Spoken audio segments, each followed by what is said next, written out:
to another video. Today I am super excited about what we are doing. So I received a free foundation from Pat McGrath. I'm guessing that's how you say that. And it's from Influenster, of course, because that is who always sends me the free stuff that you see me receiving. So I'm super excited, like I already said. First, I'm going to tell you a little bit about Pat McGrath. Pat McGrath is a British makeup artist. She has been called the most influential makeup artist in the world by Vogue magazine as well as other people.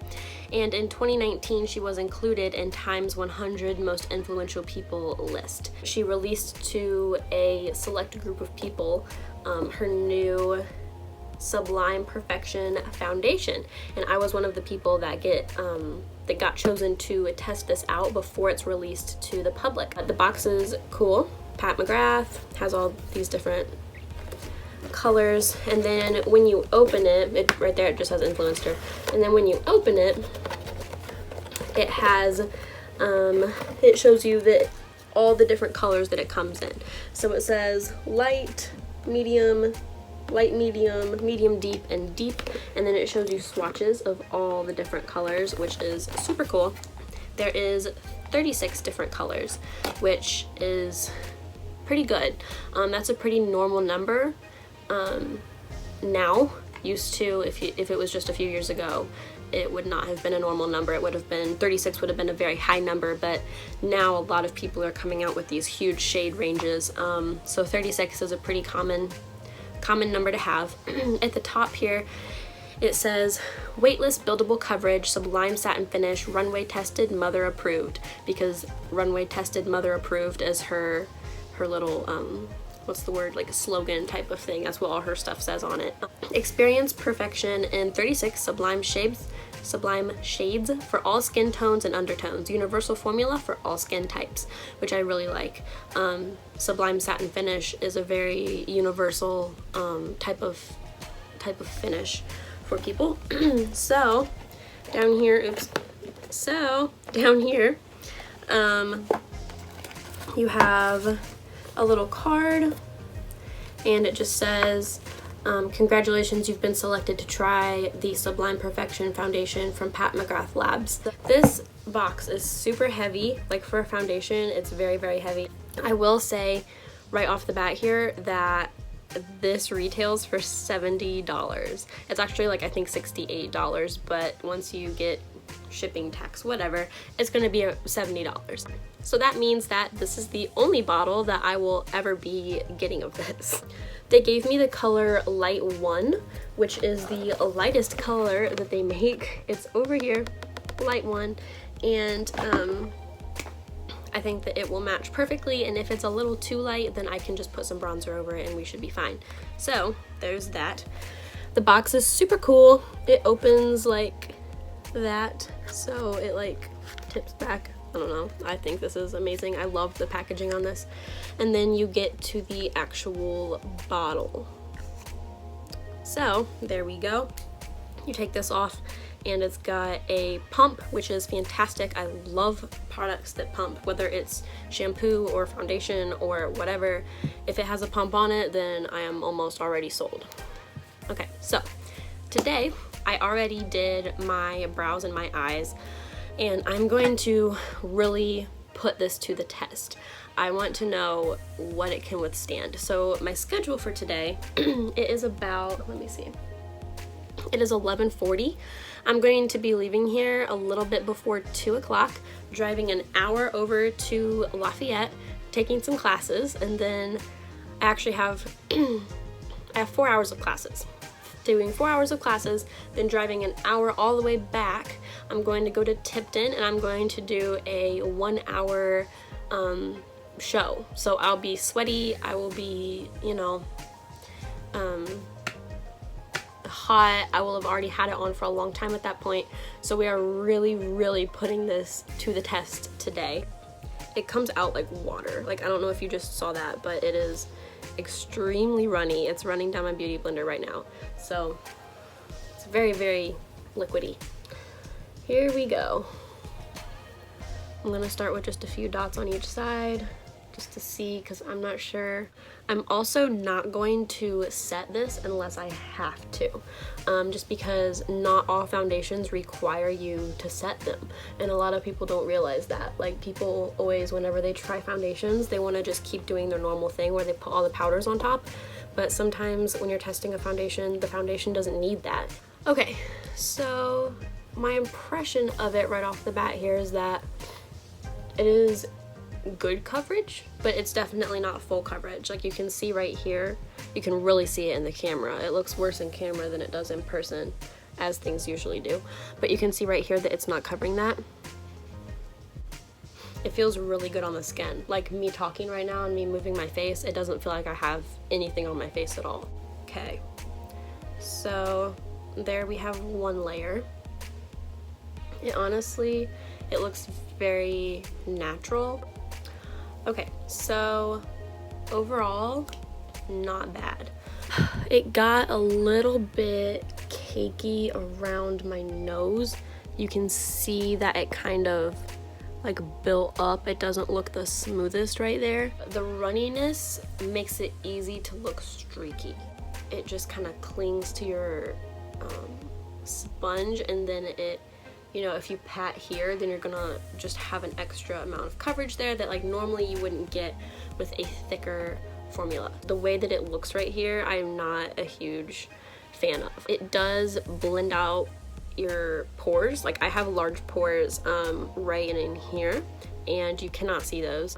It's definitely not full coverage. I did 2 layers of it and it's still not full coverage, so I'm going to go in with a little bit of concealer on those couple of areas, just because I don't want to keep on putting on more and more layers.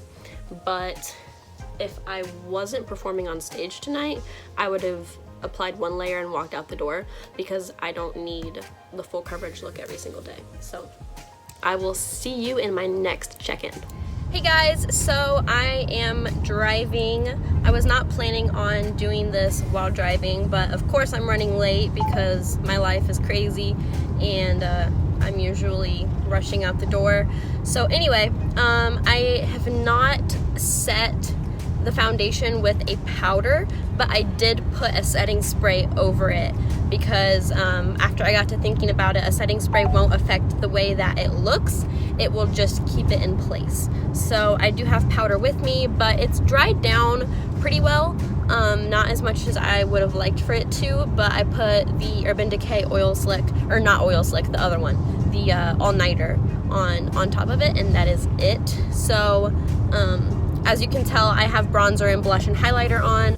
I finished my eyes and everything, and so yeah, it looks good. It looks very natural, but I don't know, it's not extraordinary.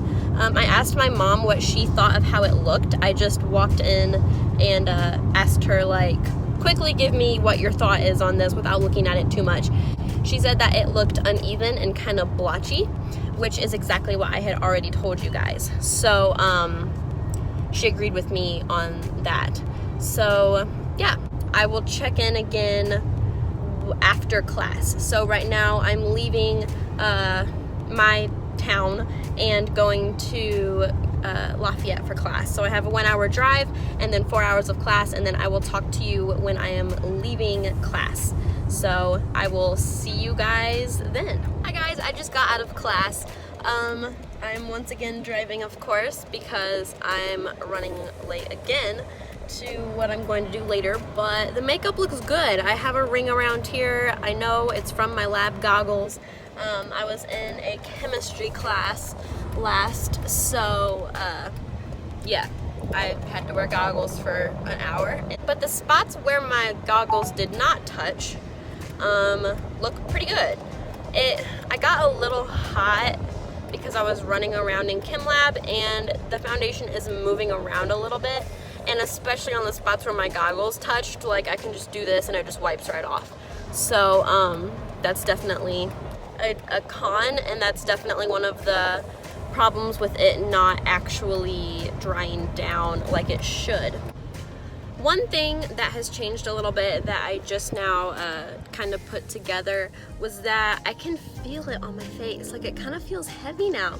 And it's weird because earlier when I put it on, it felt so weightless.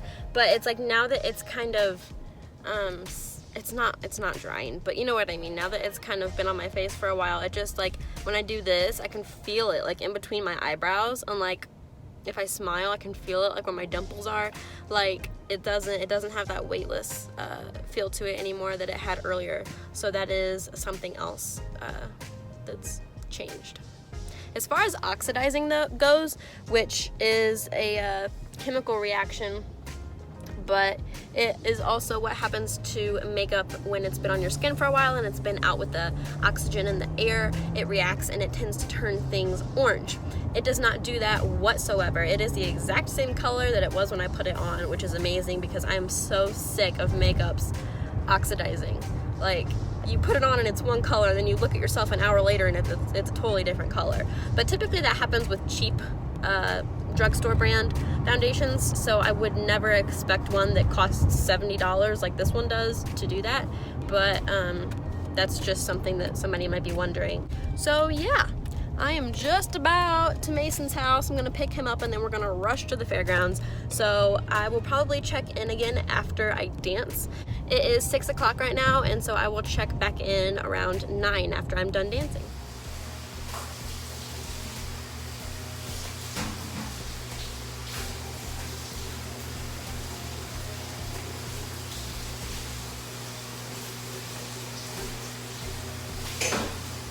Okay guys, so it is now midnight. As you saw from that little clip earlier, the makeup was moving all over the place because I was pretty much covered in sweat. But now that my face is kind of re-dried, which is gross because it, you know, all the sweat and everything dried.